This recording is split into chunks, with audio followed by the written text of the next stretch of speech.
So even if you absolutely know what you are, there's still going to be conditioning appearing. I just thought we'd talk about the spiritual manager, thoughts based in I'm not there yet, or if I've seen it, why am I still having identification?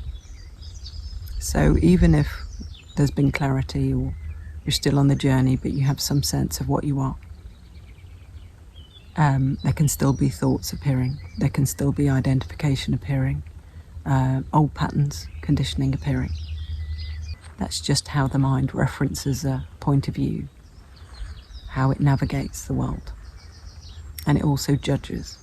So what will happen is, even if there's been the recognition of truth, the mind will take experience to be what it is. So I've now identified again when there's just been identification appearing in what you are, because what you are doesn't move, doesn't get lost, doesn't really awaken, does it?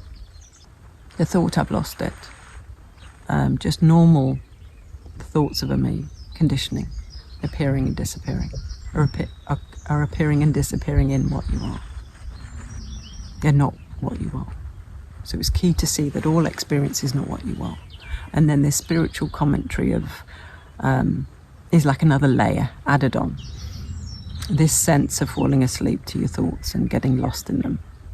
And then this waking up from it. So they're just movements appearing in what you are, born out of thoughts and feelings and emotions that then have identification and belief added to them.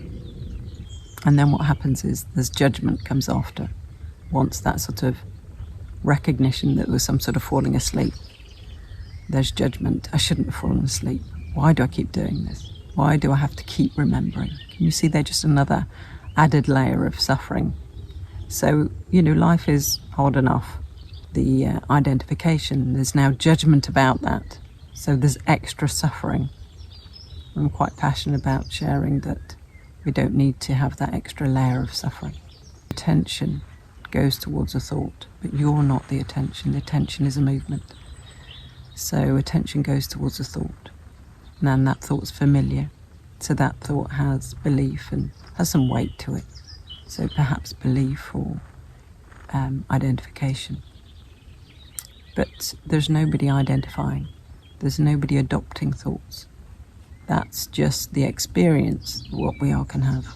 There's no actual separate self. Identifying anything, getting anything wrong, adopting identification, needing to see through identification. Seeing through identification can appear. Adoption can appear of identity. Suffering can appear. But the recognition, the initial knowing of what you are, if we look at actually what we are, we're that knows. What we are is ungraspable, unpennable. What we are is not confined to a body-mind. It has no centre. It's just this broad, open, unbound knowing. Not somebody knowing, not a point of view knowing. The point of view appears in it. So I just wanted to point out this extra layer of suffering that may be happening if we feel like we've got the spiritual manager judging our spiritual journey. So the spiritual journey is for the human experience that what you are is having. So it never becomes this separate self journeying. The recognition is that one was just based in thoughts. So we can have an extra layer of thoughts based in a spiritual manager. Just commentary, spiritual commentary. And how do I maintain this? And it's important to see that what we are is not a state. It's not something that can come and go. It's what we all fundamentally are that doesn't come and go. So I just thought I'd just do a little video on that to maybe help anybody. And it's a common thing that comes up in my group calls. So I thought it'd be worth sharing.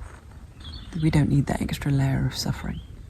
So the thoughts that are appearing as the spiritual manager are just more thoughts. And you're that knows the thoughts. So hope this helps. Thanks for watching.